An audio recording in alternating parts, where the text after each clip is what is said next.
আসসালামু আলাইকুম। এখন শুনবেন সংবাদ শিরোনাম। শেষ দিনে বিদ্রোহীদের প্রত্যাহারে নজর বিএনপি জোট মনোনীতদের। জামায়াত ঐক্যের ৪৭ আসনে জট খোলার অপেক্ষা, কয়েকজন তাকিয়ে আছেন আদালতের দিকে। বিভিন্ন দেশের রাষ্ট্রদূত ও বিশিষ্টজনদের সাথে জামায়াতে ইসলামীর মত বিনিময়, সংস্কারের পক্ষে থাকলে যে কোনো দলকে সঙ্গী করার ঘোষণা ডাক্তার শফিকুরের। বিএনপি চেয়ারম্যান তারেক রহমানের সাথে আজও 4 রাষ্ট্রদূতের সৌজন্য সাক্ষাৎ, নির্বাচনের পরিবেশ সহ বিভিন্ন বিষয়ে আলোচনা। সন্ত্রাসী হামলায় র্যাব কর্মকর্তা নিহতের পর থমথমে সীতাকুণ্ডের জঙ্গল সলিমপুর। দুপুরে হালিশহরে জানাজা, গুরুতর আহতদের চিকিৎসা চলছে সিএমএইচে। না হওয়ায় চানখারপুলে আনাজ সহ 6 হত্যার মামলার রায় হয়নি আজ। রামপুরায় 28 জনকে হত্যার মামলায় কর্নেল রেদওয়ান সহ 4 আসামির বিরুদ্ধে সাক্ষ্য গ্রহণ শুরু।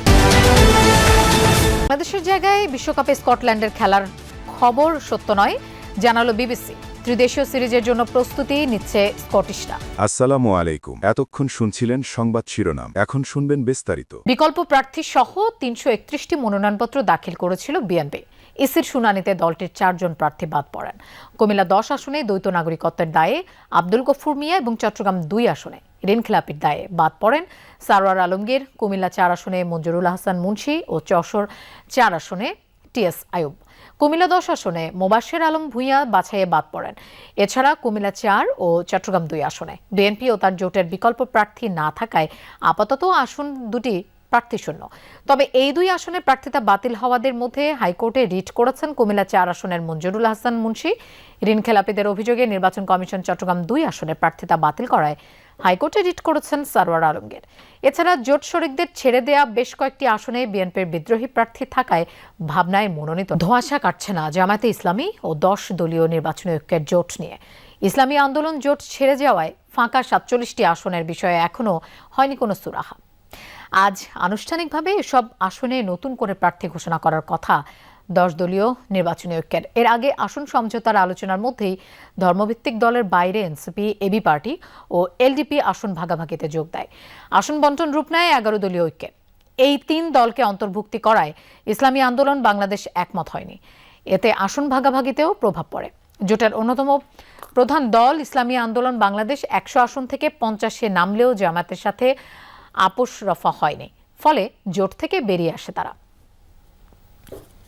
আসন্ন ত্রয়োদশ জাতীয় সংসদ নির্বাচনের প্রার্থিতা প্রত্যাহারের শেষ দিন আজ। কাল চূড়ান্ত প্রার্থী তালিকা প্রকাশের পাশাপাশি প্রার্থীদের প্রতীক দেয়া হবে। আজ নিশ্চিত হবে চূড়ান্ত প্রার্থীর সংখ্যা। কাল প্রতীক বরাদ্দ পাওয়ার পর 22 জানুয়ারি থেকে পুরো দমে প্রচারণায় নামতে পারবেন প্রার্থীরা। এবারের নির্বাচনে প্রতিদ্বন্দ্বিতা করার জন্য মোট 2568টি মনোনয়নপত্র জমা পড়েছিল। তবে রিটার্নিং কর্মকর্তার প্রাথমিক বাছে 723 জনের নাম বাদ পড়ে।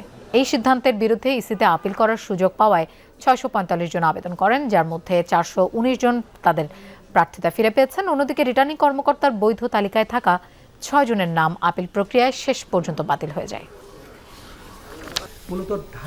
কুমিল্লা 2 আসনের সীমানা পরিবর্তনের পর নির্বাচন কমিশনের গেজেট অবৈধ ঘোষণা করে হাইকোর্টের দেয়া আদেশ স্থগিত করেছেন আপিল বিভাগ। এর ফলে ইসির পুনর্নির্ধারণ করা সীমানা অনুযায়ী কুমিল্লা 2 আসনের নির্বাচন অনুষ্ঠিত হবে হোমনা ও তিতাস মিলে এবং কুমিল্লা 1 আসনের নির্বাচন হবে দাউদকান্দি ও মেঘনা উপজেলা নিয়ে। আজ হাইকোর্টের আদেশের বিরুদ্ধে লিভ টু আপিল মঞ্জুর করে প্রধান বিচারপতির নেতৃত্বাধীন আপিল বিভাগ এই আদেশ দেন। আদালতে রিটের পক্ষে শুনানি করেন জ্যেষ্ঠ আইনজীবী ব্যারিস্টার এহসান আব্দুল্লাহ সিদ্দিকী, ব্যারিস্টার সাইফুল ইসলাম উজ্জ্বল। ইসির পক্ষে ছিলেন ভারপ্রাপ্ত অ্যাটর্নি জেনারেল আরশাদুর রৌফ। এর আগে গত 8 জানুয়ারি কুমিল্লা 2 আসনের সীমানা পরিবর্তন সংক্রান্ত নির্বাচন কমিশনের গেজেটটি অবৈধ ঘোষণা করেছিলেন হাইকোর্ট। একই সঙ্গে আসনটির সীমানা আগের অবস্থায় ফিরিয়ে দিয়ে 24 ঘন্টার মধ্যে নতুন গেজেট প্রকাশের নির্দেশ দিয়েছিলেন আদালত। বিচারপতি মোহাম্মদ মুজিবুর রহমান মিয়ার নেতৃত্বাধীন হাইকোর্ট বেঞ্চ ওই রায় ঘোষণা করেছিলেন। পরবর্তীতে এই রায়ের বিরুদ্ধে আপিল বিভাগ আবেদন করা হয়।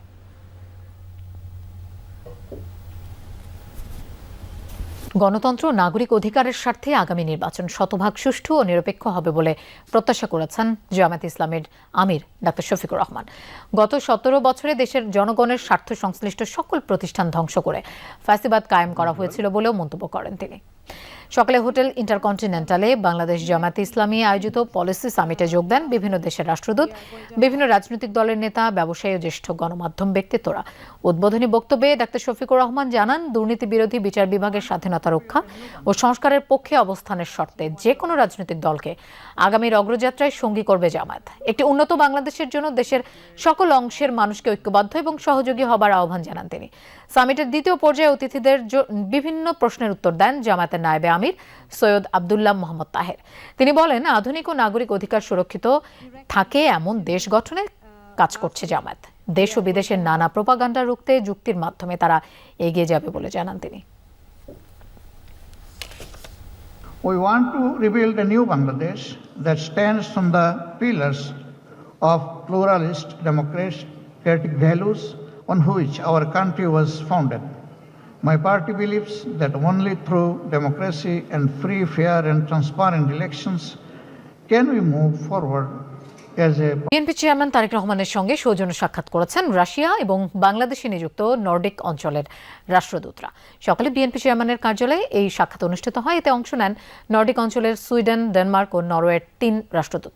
এছাড়াও বৈঠক করেন রাশিয়ার রাষ্ট্রদূত আলেকজান্ডার গ্রিগোরিয়েভিচ খোজিন। সাক্ষাৎকালে রাষ্ট্রদূতরা খালেদা জিয়ার মৃত্যুতে শোক ও সমবেদনা জানান। একই সাথে স্বার্থ সংশ্লিষ্ট বেশ কিছু বিষয় নিয়ে আলোচনা হয় সভায়। পাশাপাশি আসন্ন ত্রয়োদশ নির্বাচনের পরিবেশ ও দেশের নিরাপত্তা সহ বিভিন্ন দিক নিয়ে কথা হয়। এ সময় আগামীর বাংলাদেশ নিয়ে বিএনপির পরিকল্পনা তুলে ধরেন তারেক রহমান। এই নির্বাচনে নির্ধারণ হবে দেশ উদার গণতান্ত্রিক হবে নাকি উগ্রপন্থী রাষ্ট্রবিরোধীদের হাতে যাবে, এমন মন্তব্য করেছেন বিএনপি মহাসচিব মির্জা ফখরুল ইসলাম আলমগীর। দলের প্রতিষ্ঠাতা জিয়াউর রহমানের জন্মবার্ষিকী উপলক্ষে সকালে আলোচনা সভায় কথা বলেন তিনি। জানান, অনেকে নির্বাচন হতে দেবে না বলে হুমকি দিচ্ছে। তারেক রহমান নাগরিকের জীবনমানের উন্নয়ন, গণতান্ত্রিক ও শান্তি সৌহার্দ্যের বাংলাদেশ গড়তে চায়। উল্লেখ করে মির্জা ফখরুল বলেন, একদল সারাক্ষণ মারামারি উস্কানিমূলক বক্তব্য দিচ্ছে, আর তারেক রহমান দেশ গঠনের নিজের পরিকল্পনা তুলে ধরছেন জাতির সামনে। বলেন, আজকে যে সংস্কারের কথা বারবার বলা হচ্ছে, বিএনপি সেটি 2022 সালে বলেছে। বিএনপি সংস্কার ও হ্যাঁ ভোটের পক্ষে আছে, বিপক্ষে প্রচার করে বিভ্রান্তি তৈরির চেষ্টা করছে আরেকটি দল। চানখারপুলে আনাস সহ 6 জনকে হত্যা মামলার রায় প্রস্তুত না হওয়ায় আজ ঘোষণা হচ্ছে না। 26 জানুয়ারি রায়ের পরবর্তী দিন ধার্য করেছে আন্তর্জাতিক অপরাধ ট্রাইব্যুনাল। 2024-এর 5 আগস্ট রাজধানী চানখারপুলে পুলিশের গুলিতে শহীদ হন শিক্ষার্থী শাহরিয়ার খান আনাস সহ 6 জন। এই মামলায় 5 মাসের বিচার প্রক্রিয়া শেষে পুলিশের সাবেক 8 শীর্ষ কর্মকর্তার বিরুদ্ধে আজ রায় দেওয়ার কথা ছিল। এটি পুলিশ বাহিনীর কারো বিরুদ্ধে জুলাই হত্যাকাণ্ডের প্রথম মামলার রায়। মামলায় পলাতক প্রধান 4 আসামি হলেন ডিএমপির সাবেক কমিশনার হাবিবুর রহমান, সাবেক যুগ্ম কমিশনার সুদীপ কুমার চক্রবর্তী, রমনার সাবেক এডিসি শাহ আলম মোহাম্মদ আক্তারুল ও মোহাম্মদ ইমরুল। গত বছরের 14 জুলাই মামলার বিচার শুরু হয়। পরে 11 আগস্ট থেকে শুরু হয় সাক্ষ্য গ্রহণ। হত্যাকাণ্ডের তথ্য, ভিডিও ফুটেজ, ফোনালাপ সহ নানা তথ্য উপস্থাপন করা হয় জবানবন্দিতে। এ নিয়ে চিফ প্রসিকিউটর তাজুল ইসলাম বলেন, ভিডিও ফুটেজ, অডিও ক্লিপের মাধ্যমে অপরাধীদের অপরাধ প্রমাণ করতে সক্ষম হয়েছে ট্রাইব্যুনাল। এ সময় সর্বোচ্চ শাস্তির প্রত্যাশা করেন তিনি। বলেন, যারা ক্ষমতায় টিকে থাকতে নির্বিচারে গুলি চালিয়ে হত্যাকাণ্ড চালায়, তারা যাতে কোনোভাবে পার না পেয়ে যায়, এই রায় ঘোষণার মধ্যে দিয়ে এটি হবে দৃষ্টান্ত। এদিকে জুলাই অভ্যুত্থানে রামপুরায় 28 জনকে হত্যার মামলায় কর্নেল রেদওয়ান সহ আসামিদের বিচার চলছে আন্তর্জাতিক অপরাধ ট্রাইব্যুনালে। আজ আসামিদের বিরুদ্ধে সাক্ষ্য দিচ্ছেন ঘটনার ভিকটিম, স্বজন ও প্রত্যক্ষদর্শীরা।